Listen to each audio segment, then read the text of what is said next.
Colour அடிக்காமல் இருக்கலாம். இப்போ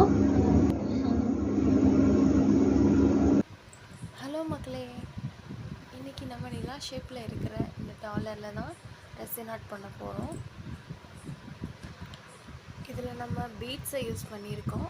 ஓஷன் தீம் வர்றதுக்காக, ஓஷன் அண்ட் மூன் தீம் வர்றதுக்காக இந்த பீட்ஸை யூஸ் பண்ணி நம்ம இந்த டாலர் மேக் பண்ணியிருக்கோம். எப்பவும் போல் நம்ம ப்ரொசீஜரை ஃபாலோ பண்ணியிருக்கோம். அப்புறம் நான் இது ஒரு கீ செயின்காக மேக் பண்ண டிசைன். ரொம்ப அழகாக இருந்தது. உங்களுக்கும் பிடிச்சிருந்தா லைக் பண்ணுங்கள், ஷேர் பண்ணுங்கள், சப்ஸ்கிரைப் பண்ணுங்கள்.